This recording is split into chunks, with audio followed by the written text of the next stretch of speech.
नमस्कार, good morning Jain साथियों। हाँ, तो कैसे हैं आप सभी लोग। जो आज हम बात करने वाले हैं कि जो मेरा बीएसएफ का फिजिकल था, जो 4 तारीख को था, 4 अप्रैल के दिन इंदौर में था।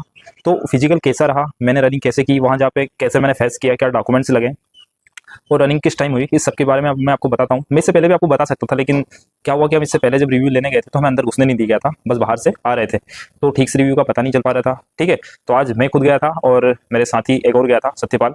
हम दोनों ने गए थे और हमारा फिजिकल कैसा रहा, मैं आज आप उसी के बारे में बताने वाला हूँ। तो सबसे पहले तो आपको मैं बता देता हूँ कि आप सभी को पता है कि जो रनिंग होती है लड़कों की 1600 मीटर रनिंग होती है, 6.5 मिनट की होती है। और 1600 मीटर 6.5 मिनट मतलब बहुत टाइम तो बहुत है, लेकिन क्या होता है कि अब गर्मी पड़ रही है और गर्मी पड़ रही है, तो जो रोज बच्चे हैं उनको रिपोर्टिंग के लिए बुलाया जा रहा है, वो 1500 बच्चे हैं। ठीक है, अब जब 1500 बच्चे बुला रहे हैं तो 1500 बच्चे पूरे तो नहीं आ रहे। जब हम गए थे तो 1500 बच्चे तो पूरे नहीं आते, रिपोर्टिंग के लिए 1500 बच्चे जरूर बुला रहे हैं, लेकिन फाइल बन रही है 15 से 16। मतलब कि एक दिन में, हाँ, एक दिन में लगभग अब 15 से 16 फाइल बन रही है। मतलब कि 700 से 750 बच्चे मात्र आ रहे हैं, मतलब 50% बच्चे अभी तक पहुंच रहे हैं। तो कुल मिलाकर हमारी जब यहाँ से हम गए तो हम गए किस टाइम, तो क्योंकि अब गर्मी का टाइम चल रहा है और गर्मी का टाइम चल रहा है तो हम यहाँ से चले गए थे 2:30 बजे। मतलब 2:30 बजे उठे और 3 बजे के लगभग हम रूम से निकले थे। हमारे रूम से लगभग 7 से 8 किलोमीटर दूर जो बीएसएफ कैंप इंदौर का है, वहाँ पर हम 4 बजे पहुंच गए थे। क्योंकि 4 बजे इसलिए पहुंचे, अगर आप भी पहुंच जाए, क्योंकि अगर आपका पहले नंबर लग जाता है, क्योंकि वहाँ फाइल बनती है और जितनी फाइल जल्दी बनेगी उतनी जल्दी आपकी रनिंग हो जाएगी। तो हमारी जल्दी वाली फाइल में बन गया था। उस रीजन से क्या हुआ था कि फाइल जल्दी दौड़ी थी, क्योंकि जल्दी फाइल बनेगी तो जल्दी दौड़ेगी, तो इसलिए हम जल्दी दौड़ लिए थे। मतलब कि 11 बजे तो हम फ्री हो गए थे। तो इसलिए अगर आप ग्राउंड जा रहे हो तो ऐसा करो कि सुबह जल्दी पहुंचने का प्रयास करो। मतलब 4 से 5 बजे तक पहुंच जाओ। 5 बजे बीएसएफ वाले जो जवान होते हैं वो लाइन लगाना शुरू कर देते हैं, तो आप थोड़ा एक्टिव रहे और उस टाइम जब बाहर लाइन लगती है ना, वो कोशिश करें कि जल्दी से जल्दी पहली या दूसरी फाइल में आपका नाम आ जाए। मतलब पहले के जो 50 और 100 बच्चे हैं उनमें आपका नाम आ जाए, ताकि आपकी जल्दी से दो दूसरी या तीसरी चौथी पांचवी फाइल भी बनती है तो कोई दिक्कत नहीं। अगर आपकी उधर 15 16वीं फाइल में अगर आप जाते हो तो आपको दोपहर में दौड़ना पड़ेगा। मतलब कुल मिलाकर आपको दोपहर में दौड़ना पड़ेगा।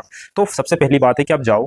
ग्राउंड जाने से पहले आपको वहां पर बाहर आपके रोल नंबर और रोल नंबर वहां पर रहते हैं, उसको आप चेक कर लो कि हाँ मेरा यही है और यहीं पे आया हूँ। और सभी बच्चों के वहां बाहर पे रोल नंबर वगैरह चिपके रहते हैं। हाँ, सेकंड बात ये थी कि आपकी जैसे एंट्री करते हो तो आपको डॉक्यूमेंट्स क्या क्या चाहिए। तो डॉक्यूमेंट्स में आपको सबसे पहले आपका आधार कार्ड और आपका जो एडमिट कार्ड है, दोनों होना चाहिए। एक फोटो ले जाइए और उसके साथ साथ एक पेन ले जाइए, जो आपके अंदर फॉर्म भराया जाएगा। ठीक है, और एसटी कैटेगरी का कोई बच्चा है तो वो अपनी कैटेगरी का प्रमाण पत्र, मतलब जाति प्रमाण पत्र लेके जा सकता है। ठीक है, अब सबसे पहले क्या होता है कि आपको रनिंग करनी है। 1600 मीटर की। और हमारा तो क्लियर हुआ है, क्योंकि 6.5 मिनट दिया था तो हमने तो 5:52 में और 6 मिनट दोनों में आराम से हमने क्लियर कर दिया था। जो इंदौर का ग्राउंड है 1600 मीटर का। ठीक है, मतलब 800 मीटर के 2 राउंड है, यहाँ 4 राउंड का नहीं है। 800 का एक है और 800 का 2 है।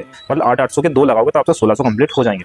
तो अब ऐसा ट्राई करें कि वहां पर देखो, सबसे पहले बेनिफिट इसलिए है कि घड़ी सब जगह अलाउ है, आप घड़ी पहन के जा सकते हैं। और अगर घड़ी आप पहन के जाओगे तो आपको आप अंदाजा लगा सकते हैं कि यार घड़ी पहनी है और अपने को कितना किलोमीटर दौड़ना है। क्योंकि घड़ी पहनते हैं ना तो अपन दूरी का पता लगा सकते हैं, क्योंकि अपने को पता है कि 800 मीटर का राउंड है और अगर 800 मीटर अपने को दौड़ना है और अपने घड़ी पहनी है तो अपन देख सकते हैं कि भाई 2 राउंड कितने में अपने को 6.5 मिनट चाहिए। और अगर दो राउंड अगर अपन जल्दी दौड़ते हैं, जैसे कि हमारा आया था 2:50 में, 2 राउंड कंप्लीट हो गए थे। फिर हमको पता है कि 10 सेकंड तो ये बचे हैं और 3.5 सेकंड वो बचे हैं। मतलब कि 3 मिनट 40 सेकंड हमारे पास बचे थे। फिर हमने सोचा कि भाई हम आराम से दौड़ते हैं, हमें मैराथन तो लगानी नहीं है, हमें कोई वर्ल्ड रिकॉर्ड तो तोड़ना नहीं है कि यहाँ पे हम जल्दी पहुंच जाएंगे। आप ये ट्राई करो कि आप इतना जल्दी भी मत पहुंचो कि आपका दूसरा राउंड कंप्लीट ही ना हो। पहला राउंड अच्छा दौड़ो, दूसरा भी अच्छा दौड़ो, और फिर अपना टाइम देखो कि अपना टाइम कितना आ रहा है। उस टाइम के हिसाब से आपको दौड़ना है। जैसे 6.5 मिनट दिया तो आप 6 कोशिश करो कि 6:20 में अपनी रनिंग कवर हो जानी चाहिए। इतना जल्दी मत करो कि 5:20 5:30 में मुझे कवर करना। भाई तुम्हें कोई इनाम नहीं देगा, है ना, वहाँ पे आपको सम्मानित नहीं किया जाएगा अगर आप जल्दी दौड़ते हो। उस चक्कर में ऐसा हो सकता है कि आपको थोड़ी बहुत इंजरी आ जाए, या क्योंकि गर्मी का टाइम है भाई, जो आपका टाइमिंग ग्राउंड पे आता है उससे अच्छा ही आएगा। अगर आपने प्रैक्टिस की है तो कोई घबराने की बात नहीं है, लेकिन इतना प्रयास करें कि वहाँ टाइमिंग आपको जल्दी लाने की कोई जल्दी नहीं है, कोई आपको इनाम नहीं देगा। नॉर्मली दौड़े और आपका टाइमिंग अच्छा लाने का प्रयास करें बस। और दूसरी बात यह है कि उसके होने के बाद 6.5 मिनट का हो गया, उसके बाद डॉक्यूमेंट्स का भी आपको बता दिया और अब घड़ी ले जा सकते हैं, ये भी मैंने आपको बता दिया है। और चेस्ट का करते हैं कि 74 और 5 फुलाने के, 77 और 5 फुलाने के बाद, मतलब 84 77 84 आपका चेस्ट होना चाहिए। तो आप चेस्ट भी कोई दिक्कत नहीं है। और देखो चेस्ट का तो ऐसा है कि आपका वो फुलाएंगे और बोल देंगे कि भाई इतना फुल रहा है आराम से, चेस्ट में कोई दिक्कत नहीं, वो नॉर्मल करवाते हैं उसको, ठीक है। मतलब आपको इतना लोड नहीं देगा कि भाई तेरा नहीं फुल रहा है, पहली बार में नहीं फुल रहा है, तो वो मना कर देंगे, भगा देंगे। आराम से अगर आपका नहीं फुलेगा तो वो खुद बताएंगे कि भाई थोड़ा कम कर ले, शुरू से आपका 78-80 आप कर रहे हो, वैसे खड़े हो रहे हो, तो बोलेंगे तो थोड़ा कम कर ले, 77 कर ले, उसके बाद फुला तो आपका 5 इंच फुल जाएगा। तो चेस्ट में बहुत बढ़िया इंसान है और बढ़िया उनको, वो खुद चाहते हैं यार आपकी जॉब लगे। और दूसरी बात है कि आपके पैरों में चिप लगाई जाती है, रनिंग के टाइम में चिप लगाएंगे वो और पैरों में, जैसे जिससे कि आपका टाइमिंग एग्जैक्ट पता चलेगा। एग्जैक्ट पता इसलिए चलता है क्योंकि अगर आप माइक्रो सेकंड, जैसे आपकी 6 मिनट 29 सेकंड और 9 पॉइंट आए तो आप अंदर है, मतलब रनिंग पास है। और अगर आपकी 6 मिनट 30 सेकंड और 2 माइक्रो सेकंड भी आए तो आप रनिंग से बाहर हो जाएंगे, ठीक है। मैंने कहीं कहीं 1-2 वीडियो देखा था, उसमें बोल रहे थे कि अगर शुरू के बच्चे आ जाते हैं तो उसके बाद वो बंद कर दे। भाई ऐसा कुछ बंद नहीं कर रहे हैं वो, क्योंकि आपको जल्दी पहले बच्चे ले लिए उसके बाद आपकी एंट्री बंद कर देंगे कि आप 5:30 में सारे बच्चे आ गए, तो नहीं, ऐसा कोई नहीं है। हमारी फाइल में हम 50 बच्चे थे और 50 बच्चे में से लगभग क्या हम 33 बच्चे पास हुए थे, सोच सकते हो आप। तो ऐसा नहीं है कि 33 पास हो गए तो बस उन्होंने बंद कर दिया, ऐसा कुछ नहीं था। 33 बच्चे पास हुए थे और बेस्ट तरीके से सबने रनिंग दी है। कुछ बच्चे माइक्रो सेकंड से भी बाहर हुए, कुछ 2 सेकंड से बाहर हुए, कुछ 3 सेकंड से बाहर हुए। तो भाई अगर आप तैयारी कर रहे हो तो उस लेवल की करो कि आपको 10-15 सेकंड पहले आप पहुंच जाओ। 1-2 सेकंड से बाहर हो गए तो आपको बहुत टेंशन आती है, बहुत दुख आता है, दर्द होता है। और वहां पर जो बाहर हुए ना वो बच्चे वही थे जिनकी तैयारी नहीं थी। अगर आपकी 15 दिन की तैयारी भी है और 10 दिन की तैयारी भी है, आपने 1-2 बार टाइमिंग दिया है, तो आपकी आराम से रनिंग निकल जाएगी, कोई प्रॉब्लम नहीं है, ठीक है। तो तरीके से ध्यान रखें और आराम से दौड़े, क्योंकि माइक्रो सेकंड से भी आप बाहर हो गए तो घड़ी लगी हुई है, तो वहां पे वो कुछ नहीं कर सकते कि जैसे चेस्ट में आपको थोड़ा रिलीज कर रहे हैं कि आप थोड़ा बहुत बाहर हो सकते हैं और उसके बाद वो कुछ नहीं कर सकते, ठीक है। हाइट का भी, वेट भी मेजरमेंट होता है, लेकिन वेट अगर आपका थोड़ा ऊपर नीचे है तो वो बाद में जब आपका मेन मेडिकल होगा उस टाइम आपका एक बार और वेट वगैरह चेक किया जाएगा। तो अभी वेट वगैरह का कुछ नहीं है, बाकी वेट आपका चेक कर रहे हैं, वेट चेक करेंगे, ठीक है।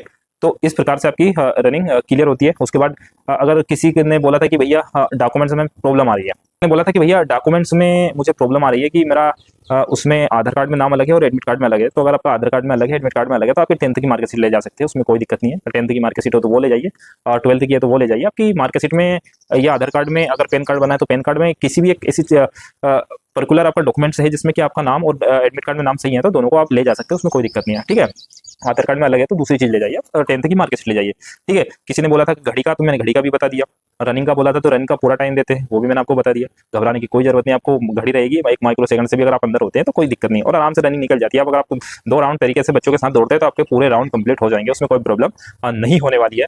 और इसके बाद एग्जिट कब तक हो जाते हैं, देखो भाई मैं ये चाहता हूँ कि आप ग्राउंड जा रहे हो तो टाइम से पहुंच जाओ, क्योंकि दोपहरी का टाइम है। कहीं ना कहीं जो सुबह बच्चे जा रहे हैं पहली, दूसरी, तीसरी, चौथी, 5वीं फाइल में, अब 5 फाइल मतलब एक फाइल में 50 बच्चे, तो 50 × 5 मतलब जो शुरू की 5 फाइल है उनके बच्चों को बेनिफिट इसलिए हो रहा है क्योंकि उनके रनिंग 11 बजे तक वो बिल्कुल फ्री हो जाते हैं और 11 बजे से पहले दौड़ लेते हैं। तो इसका मतलब ये है कि अगर आप जल्दी दौड़ोगे तो आपको धूप का सामना नहीं करना पड़ेगा, आप आराम से आपकी रनिंग क्लियर कर लोगे, उसमें कोई आपको समस्या नहीं आने वाली है। अब प्रॉब्लम उन लोगों को आ रही है जैसे आप जब दोपहर कोई 2-2 बजे भी दौड़ रहे हैं, तो 2 बजे दौड़ना और 9 बजे दौड़ना तो फर्क तो है। तो आप जल्दी जाएं और तरीके से दौड़े। और सुबह से क्या, मॉर्निंग में सबकी दौड़ने की आदत है, सुबह ही सब ग्राउंड जाते हैं, दोपहर में दौड़ने की किसी को ज़्यादा आदत नहीं है। तो इसलिए आप सुबह जाएं और सुबह जल्दी पहुंचे और कोशिश करें कि वहाँ लाइन में जल्दी लगे। मैंने देखा कि कुछ लोग लेट आए थे, मतलब 6 बजे आए और 6 बजे आगे लाइन लग गए। तो भाई वो तो अपनी अपनी स्किल से है कि आप आगे बैठ सकते हैं क्या, या आपका कोई दोस्त है तो उसके साथ आप बैठ सकते हैं क्या। इस तरीके से आप अपना पूरा फिजिकल दें और उसके बाद कोई क्यूरी हो, कोई क्वेश्चन हो तो वो भी पूछ सकते हैं। और बाकी तो सब बढ़िया ही है। कुछ लोग एक दिन पहले ही आ रहे हैं। और थैंक यू और बेस्ट ऑफ लक। वीडियो अच्छा लगे, जानकारी अच्छी लगे तो वीडियो को लाइक कर दीजिए, शेयर कर दीजिए और अपने दोस्तों को बता दीजिए कि भाई आराम से रनिंग निकल रही है, घबराने की कोई दिक्कत नहीं है। थैंक यू, मिलते हैं नेक्स्ट वीडियो में।